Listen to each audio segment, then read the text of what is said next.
प्रभूची स्तुती असो. आज परत एकदा तुम्हामध्ये येऊन परमेश्वराच्या वचनाची सेवा करण्याची संधी दिली, याबद्दल मी परमेश्वराच्या नावाला धन्यवाद देते. आपण प्रार्थना करूया.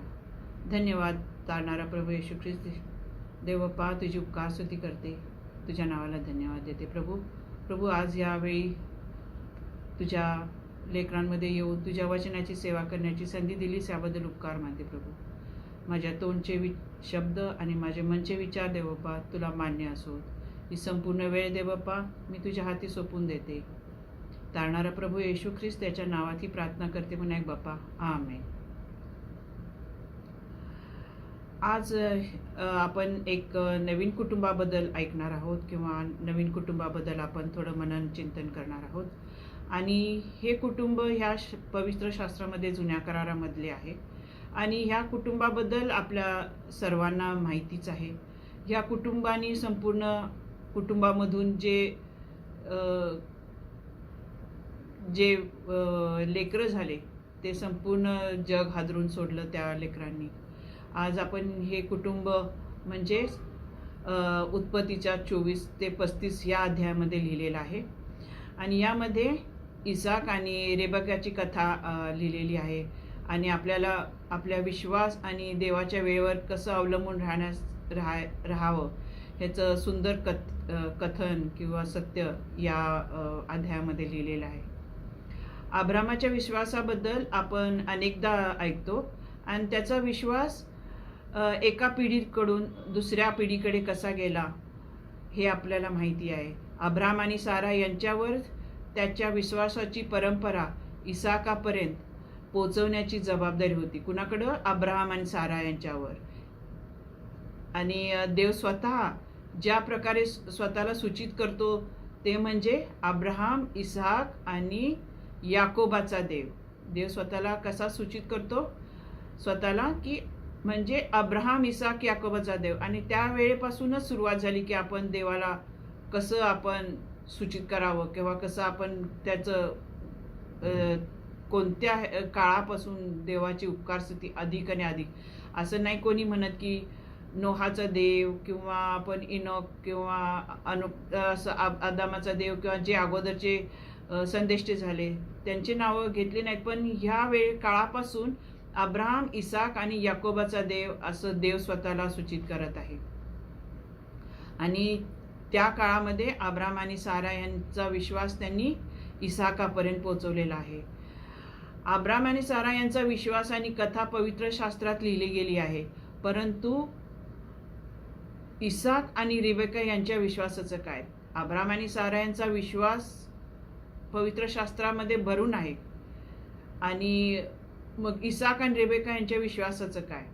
आपण पाहणार आहोत यावेळी की इसाक आणि रेबेकाची कथा किंवा ते कसे होते, ते कुटुंब कसं होतं, इसाक कसा होता किंवा रिबेका कशी होती ते आपण पाहणार आहोत.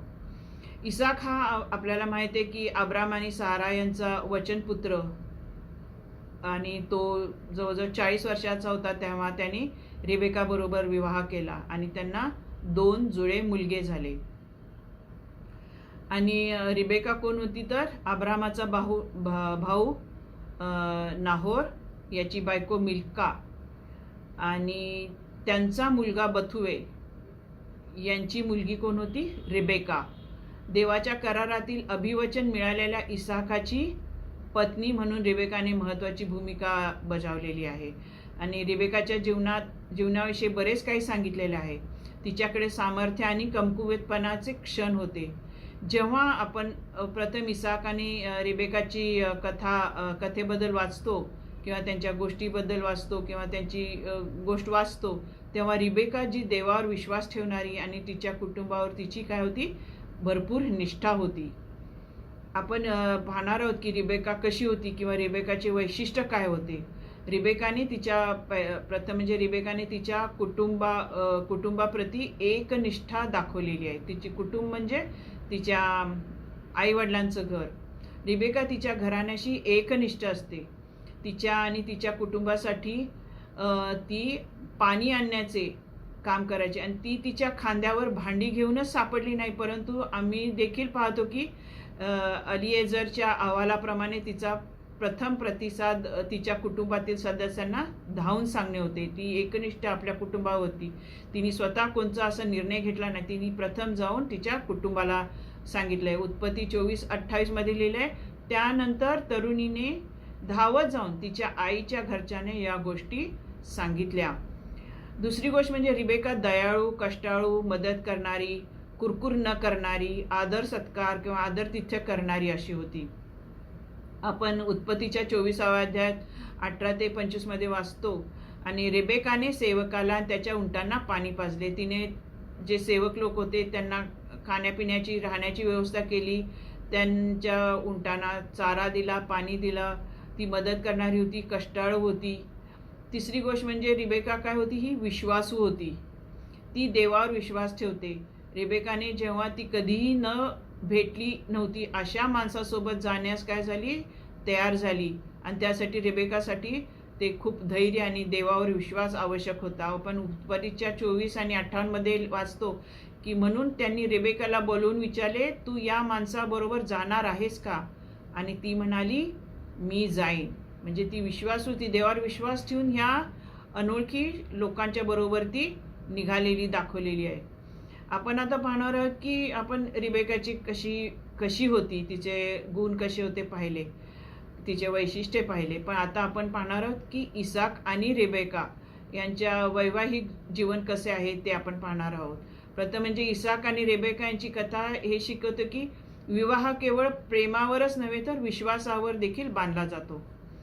रिबेका तिच्या आई वडिलांचं कुटुंब सोडून न पाहिलेल्या पुरुषाची पत्नी होईल की नाही हे निवडायचं होते. कारण इसाकाला ती कधीच आधी भेटलेली नव्हती. तिला तो अजिबात माहीत नव्हता आणि ही विश्वासाची मोठी झेप होती.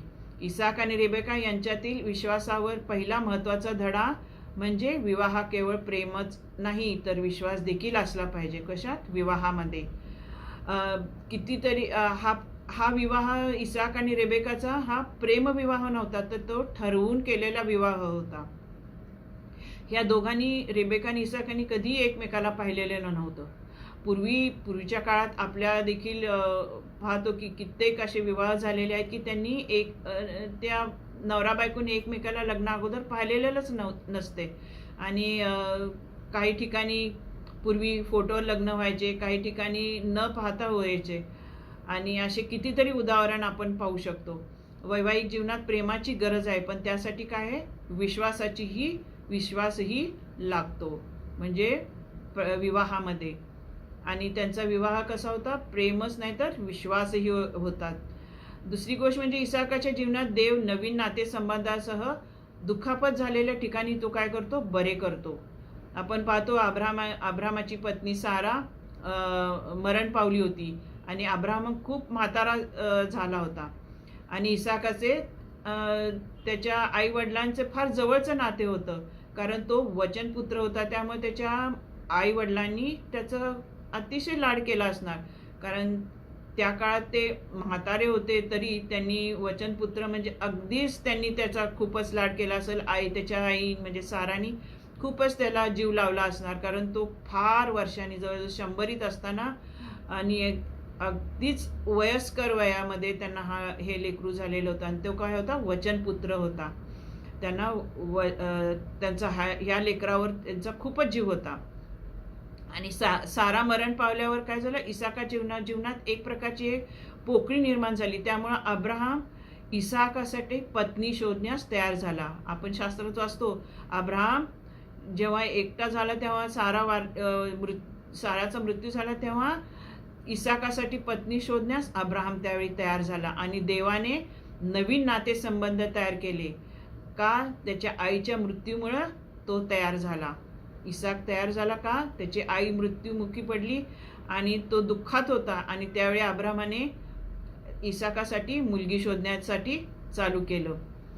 आपण उत्पत्ती 24:67 मध्ये वाचतो, इसाकाने तिला त्याची आई साराच्या तंबूत आणले आणि त्याने रेबेकाशी लग्न केले, म्हणून ती त्याची पत्नी झाली आणि त्याचे तिच्यावर प्रेम होते. आणि इसाकाला त्याच्या आईच्या मृत्यूनंतर सांत्वन मिळाले.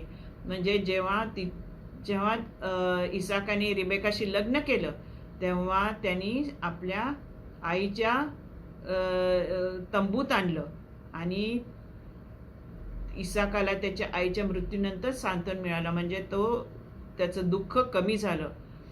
एकटं राहणं चांगलं नाही. आपण शास्त्रात वाचतो, देव अनेकदा आपल्या जीवनात निर्माण झालेली पोकळी नवीन लोकांना आणून भरून काढतो. आणि ह्या ठिकाणी इसाकाची जी पोकळी निर्माण झाली ती रिबेका त्याच्या जीवनात आली आणि ती पोकळी भरून काढली. तिसरी गोष्ट म्हणजे आपण पाहतो की इसाहाक आणि रिबेकाची कथा आपल्याला दाखवते की देव प्रार्थनेचं उत्तर देतो, परंतु नेहमी आपल्या वेळापत्रकानुसार नाही, आपल्या वेळेनुसार नाही, तर तो उत्तर कसा देतो, त्याच्या वेळेनुसार तो उत्तर देतो. उत्पत्ती 25 मध्ये लिहिलेलं आहे, 20, 21 आणि 26 मध्ये असं लिहिलेलं आहे, इसाकाने आपल्या पत्नीच्या वतीने परमेश्वराला प्रार्थना केली कारण ती निपुत्रिक होती. परमेश्वराने त्याच्या प्रार्थनेचं उत्तर दिले आणि त्याची पत्नी रिबेका गरोदर राहिली. त्यानंतर त्याचा भाऊ बाहेर आला, त्याच्या हाताने एसावाची टाच पकडली म्हणून त्याचे नाव याकोब ठेवण्यात आले आणि रिबेकाने त्यांना जन्म दिला तेव्हा इसाहाक 60 वर्षांचा होता. इसाकाने प्रार्थना केली आणि रिबेकाने जुळ्या मुलांना जन्म दिला आणि इसाक किती वर्षाचा होता लेकरं झाला तेव्हा? तो 60 वर्षाचा होता. जेव्हा त्यांनी लग्न केलं तेव्हा तो 40 वर्षाचा होता आणि जेव्हा त्याला ही 2 मुलं झाले त्यावेळी त्याला जुळे मुलं झाली त्यावेळी तो 60 वर्षाचा होता. आणि प्रार्थनेने हे शक्य आहे. त्याने रिबेकासाठी काय केलेली आहे? प्रार्थना केलेली आहे. देव प्रार्थनेचं उत्तर देतो, परंतु ते नेहमी आपल्या अपेक्षेनुसार तर करत नाही. जर देवाने उत्तर देण्यास उशीर केला तर याचा अर्थ असा नाही की त्याने नकार दिला. विलंब आपल्या भल्यासाठी आहे, यावर आपण विश्वास ठेवला पाहिजे. आपल्या जीवनातही देखील बऱ्याच वेळा अशा घटना घडतात की देवबाप आपल्या प्रार्थनेचं उत्तर देत नाही. कितीतरी दिवस झाले, किती वर्ष झाले आपल्या प्रार्थनेचं उत्तर देत नाही. पण देव उशीर केला याचा अर्थ असा होत नाही की त्यांनी नकार दिला. आणि विलंब आपल्या भल्यासाठी आहे, यावर आपण विश्वास ठेवला पाहिजे. आणि देवबाप आपल्या कुटुंबासाठी केलेल्या प्रार्थनेचं उत्तर देवबाप जरूर देतो. चौथी गोष्ट आपण बघणार आहोत की इसाक आणि रेबेका यांनी देवासमोर त्यांचा संबंध प्रदर्शित केला. रिबेकाच्या पोटात जेव्हा जुळे मुलं होती तेव्हा ती कुस्ती खेळत असताना तिने प्रार्थना केली. तेव्हा देवाने अब्राहमाला इसाकासह दिलेल्या वचनाची पुष्टी केली. तेव्हा त्यांनी एक वेदी बांधली. जेव्हा देवाने अब्राहमाला सांगितलं की तुला वचनपुत्र होणार आहे आणि हे सांगितल्यावर काय केलं, त्यांनी वेदी बांधली. आणि जेव्हा अब्राहमाला इसाक झाला तेव्हा पण त्यांनी वेदी बांधली. तेव्हा त्यांनी प्रार्थना केली, उपासना केली. त्यांच्या संपूर्ण आयुष्यात त्यांच्या देवाशी असलेला नातेसंबंध अगदी जवळचे होते. कुणाच्या? अब्राहम आणि साराच्या देखील होतेच. तसेच त्यांनी तोच विश्वास त्यांनी रिबेका आणि इसाकच्या पुढे देखील ठेवलेला आहे. आणि आपले जीवनही असंच असलं पाहिजे. जीवनातील प्रत्येक प्रसंगातून आपण देवावरचा आपला विश्वास आणि त्याच्याशी असलेला आपला नातेसंबंध प्रदर्शित केला पाहिजे. म्हणजे आपण त्याची उपासना केली पाहिजे. आपल्या वेळे ज्या वेळी आपण आपल्या जीवनात ज्या घडामोडी घडतात त्याच्याबद्दल आपण देवाकडे उपकार स्तुती केली पाहिजे, त्याची आराधना केली पाहिजे, उपासना केली पाहिजे. जरी इसाक रिबेकाची कथा शास्त्रात अब्राम आणि साराच्या कथेइतकी विस्तृत नसली तरी त्यांच्या विश्वासाचा त्यांच्या जीवनावर काय परिणाम झाला आपण तो पाहतो. असं त्यांचं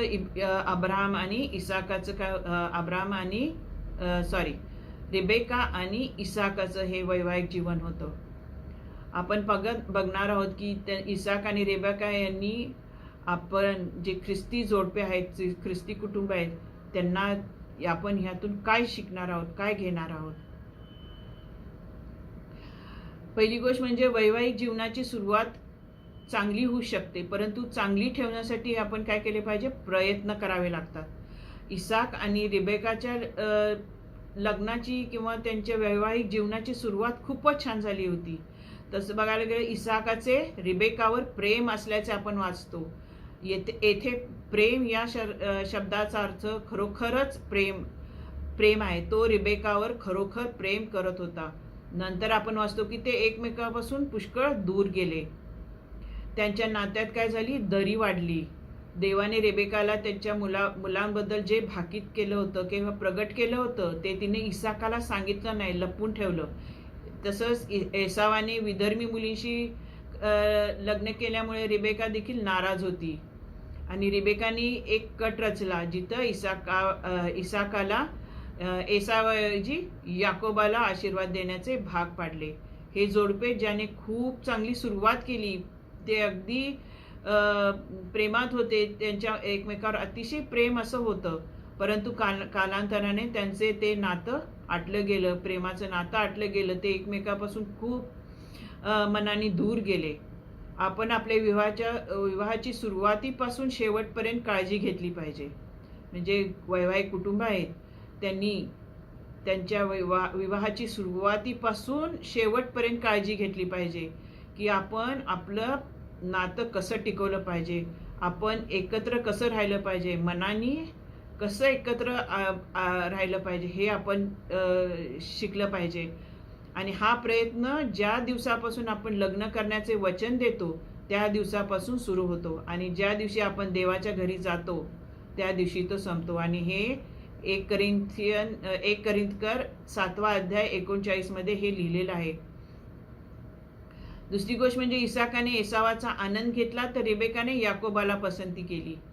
म्हणजे हे दोघं नवरा बायको इसाक आणि रेबेका ह्यामध्ये जेव्हा ह्यांना जुळी मुलं झाली तेव्हा त्यांनी दोन्ही मुलांमध्ये त्यांनी वेगवेगळं प्रेम दाखवलं. इसाकाने एसावावर जास्त प्रीती केली आणि रिबेकाने याकोबावर जास्त प्रीती केली. आणि जेव्हा त्यांची मुलं मोठी झाली तेव्हा इसाकाला एसावाची आवड वाढली. तो स्वतः कधीही तसा नव्हता, असा खडबडीत किंवा घराबाहेरचा असा नव्हता, कारण तो वचनपुत्र असल्यामुळे त्याच्या आई वडिलांनी अब्राहम आणि साराने इसाकाला खूप जवळचं घरात ठेवलं होतं. तो त्याच्या आईच्या भोवती कदाचित सातत्याने असेल, तो घराबाहेर असा जास्त नसेल. पण एसाव तसा नव्हता. एसाव काय होता? तो नेहमी बाहेर हिंडणारा फिरणारा खडबडीत घराबाहेरचा माणूस होता. दुसरीकडे रिबेका याकोबाचा आनंद घेत असे, कारण त्याला घरी राहणे आवडत असे आणि बहुधा तो आईचं ऐकत असेल. आई बडबडी असणार त्याची किंवा आई प्रेमळ असेल आणि ती जास्त याकोबावर रिबेकाने प्रीती केली. पती पत्नीने पण आपण देखील पती पत्नीने मुलांना जन्म देण्यापूर्वी मुलांपूर्वी त्यांच्या लग्नाला प्राधान्य द्यायला शिकलं पाहिजे. आपल्या वैवाहिक जीवनाला आपण कसं प्राधान्य दिलं पाहिजे आणि आपल्या विवाहामध्ये जेव्हा लेकरं येतात तेव्हा त्यांना आपण कसं वाढवले पाहिजे हे पहिला समज आला पाहिजे. पालकांनी त्यांच्या मुलांबरोबर कधी आवडते नावडते करू नये, पक्षपात करू नये, योग्य धार्मिक शिक्षण व घरचे वळण लावले पाहिजे आणि त्यांच्यामध्ये योग्य आवड निर्माण केली पाहिजे. आज्ञापालन शिकवणे हे पालकांचं किंवा आईवडिलांचं किंवा कुटुंबाचं हे फार गरजेचं आहे. आपण निर्गम 20:12 मध्ये आपण आज्ञा ऐकतो. तसंच आपण एकमेकांना क्षमा केली पाहिजे. या विवाहित जोडप्यांनी हे लक्षात ठेवलं पाहिजे की विवाहामध्ये किंवा लग्नामध्ये किंवा त्यांच्या वैवाहिक जीवनामध्ये भांडणे वाद होऊ शकतात, मतभेद निराशा होऊ शकतात आणि महत्त्वाचे म्हणजे आपण एकमेकांना क्षमा करायला शिकलं पाहिजे. या गोष्टीमुळे आपली मनं नाराज न होता किंवा मनं दुरावली न जाता आपण एकमेकांना क्षमा केली पाहिजे. इसाक आणि रिबेका यांच्या लग्नाने एकमेकांना क्षमा न करणे किती धोकादायक आहे हे त्यामध्ये दिसून येतं. त्यांची मनं इतकी लांब गेलेली आहेत की ते आणि त्यांनी एकमेकाला क्षमा केलेली नाही हे दिसून येतं आणि ते एकमेकापासून अधिक वेगळे होत गेले, लांब होत गेले. आणि जरी इसाकाच्या आयुष्यात दुसरी स्त्री नव्हती हे खूप प्रशंसनीय आहे, तरी त्यांचे नाते हळूहळू एका घरात राहणाऱ्या रूममेट सारखे बनले. हे दुःखद घटना आहे किंवा हे दुःख आहे. रिबेकाबद्दल आपण जे शिकलो त्यावर आधारित आपण पुष्कळ काही धडे शिकू शकतो किंवा आपल्याला स्वतःच्या जीवनात त्या चांगल्या गोष्टी लागू करू शकतो आणि ज्या तिने चुका केल्या त्या पण आपण न करण्याचा आपण प्रयत्न करूया. आपण पाहतो देवाला त्याची योजना पूर्ण करू द्यात. ह्यामध्ये रिबेका आणि इसाकांच्या जीवनामध्ये देवाने त्याची योजना कशी काय पूर्ण केली ही आपण पाहिली. त्यांनी जुळे लेकरं त्यांना झाले. इसाकाचे प्रार्थनेचं उत्तर दिलं, त्यांना जुळे लेकरं झाले आणि देवाची योजना घाई करण्याचा प्रयत्न करण्याऐवजी किंवा कोणतंही प्रकरण आपण आपल्या हातात घेण्याऐवजी ते पूर्ण करण्यासाठी नेहमीच परमेश्वराची वाट पाहणे अधिक चांगलं आहे आणि हा चांगला पर्याय आहे. आणि देवाची योजना त्यालाच पूर्ण करू द्या. आपण आपल्या हातात घेऊन ती पूर्ण करायला गेलो तर आपण आपली ती गोष्ट कधीही पूर्ण होत नाही आणि ती नेहमी सक्सेसफुल होत नाही.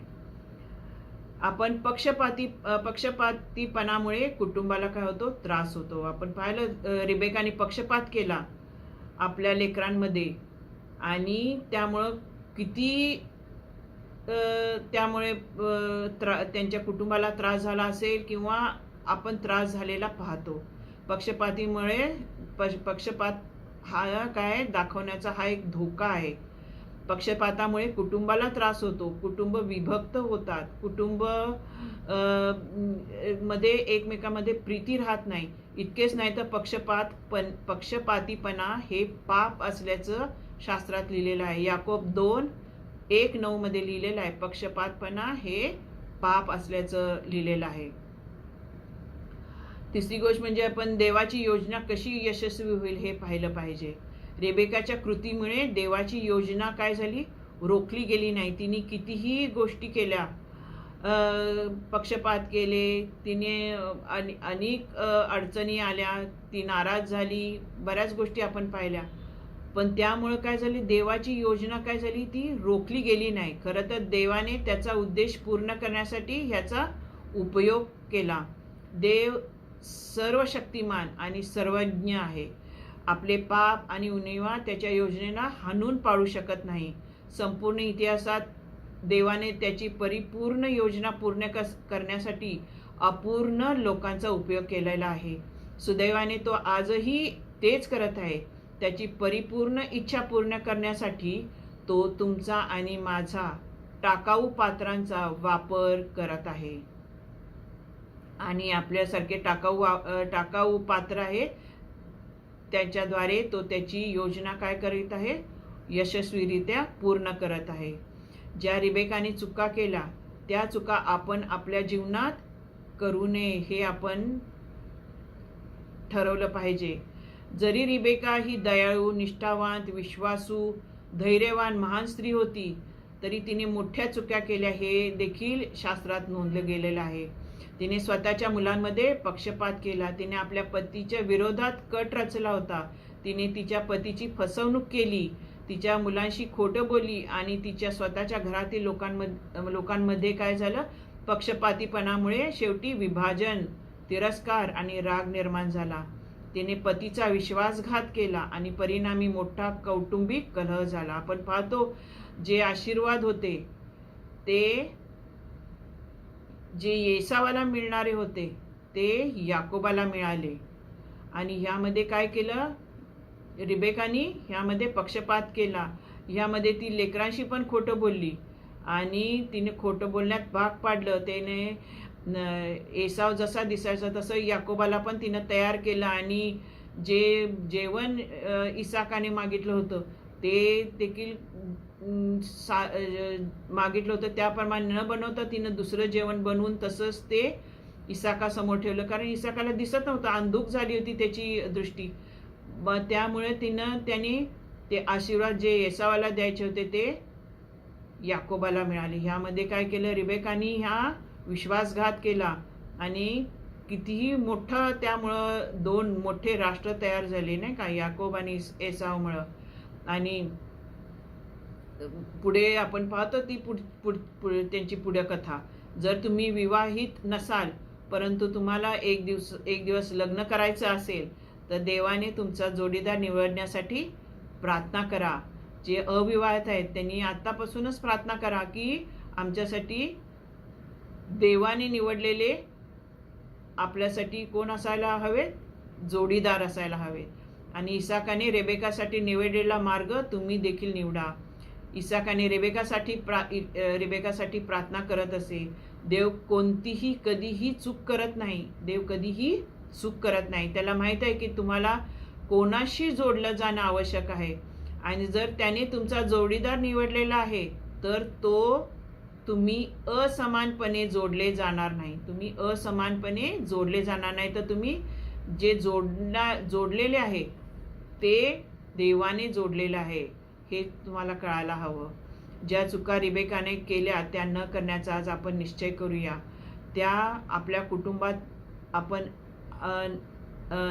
न आणता त्यासाठी आपण सतत प्रार्थना केली पाहिजे आणि परमेश्वराची आराधना उपासना केली पाहिजे की परमेश्वरा ह्या गोष्टी आमच्या कुटुंबात न होता सतत परमेश्वराची काय इच्छा आहे हे आपण आपल्या कुटुंबात जाणून घेतलं पाहिजे. आणि रिबेका आणि इसाकाचं जसं देवाने हे विवाह जोडून आणला, जोडीदार निवडला, तसा ज्यांचे विवाह झाले नाहीत त्यांचे देखील विवाह देवबापाने असे जोडीदार निवडून आणून त्यांचा विवाह होऊ द्यावे असं आपण प्रार्थना करूया. आज आपण आपल्या कुटुंबासाठी प्रार्थना करूया की आपल्या कुटुंबात ज्या घटना पक्षपाती आहेत किंवा दुरावा निर्माण झालेला असेल त्यासाठी आपण प्रार्थना करू की आपल्या कुटुंबातून ह्या गोष्टी निघून जाण्यासाठी. आणि देव बाप काय आहे, प्रार्थना ऐकायला तयार आहे. आपण फक्त त्याच्याकडे आरोळी मारायची आहे, आपण त्याच्याकडे हाक मारायची आहे आणि देवबाप उत्तर द्यायला तयार आहे. आणि आज आपण निश्चय करूया की आपण आपल्या कुटुंबासाठी, आपल्या पत्नीसाठी, आपल्या पतीसाठी आपण प्रार्थना करूया. जसे इसाकाने रेबेकासाठी प्रार्थना केली तशीच आज आपण देखील आपल्या कुटुंबासाठी, आपल्या प्रियजनांसाठी आपण प्रार्थना करूया. धन्यवाद.